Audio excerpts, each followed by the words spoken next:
ব্রাহ্মণবাড়িয়াতে একজন বড় বুজুর্গ ছিলেন, মুফতি তাজুল ইসলাম সাহেব রহমতুল্লাহি আলাইহি। তিনি ব্রাহ্মণবাড়িয়া রেল স্টেশনে রেলের অপেক্ষায় হাঁটাহাঁটি করতেছে। এমন সময় গ্রাম থেকে এক লোক এক গ্লাস পানি নিয়ে আসলো।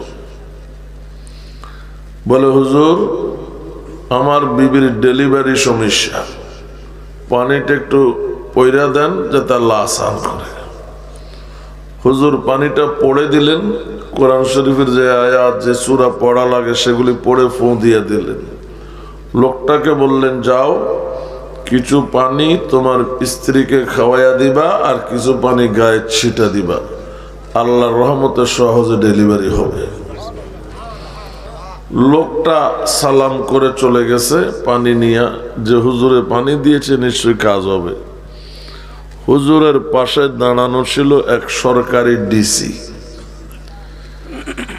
ডিসি সাহেব এই অবস্থা দেখে হুজুরকে শুনাইয়া শুনাইয়া বলতেছে, কাঠমোল্লা, তোদের আর জ্ঞান বুদ্ধি হইল না।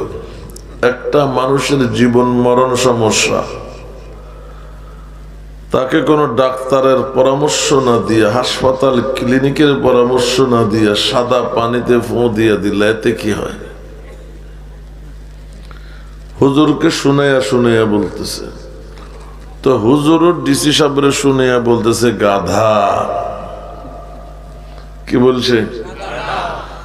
তো ডিসি সাহেবের তো সরকারি পাওয়ার আছে, গাধা শব্দ এর হজম হয় নাই। হুজুরের মুখোমুখি দাঁড়ায়া বলে, হুজুর কি বলছেন? হুজুর বলে, আমি তো আপনাকে কিছু বলি নাই। ডিসি সাহেব বলে, একটু আগে বললেন, আমি শুনলাম। হুজুর বলে, তাই নাকি? আমি তো আপনাকে বলি নাই, নিজে নিজে বলছি। ডিসি সাহেব ছিল সুন্দর মানুষ। সুন্দর মানুষ যখন রাগ হয় তখন লাল হইয়া যায়, আর মানুষ যখন রাগ হয় অনেকে কাঁপে, কথা বলেন না, আবার অনেকে ঘামে।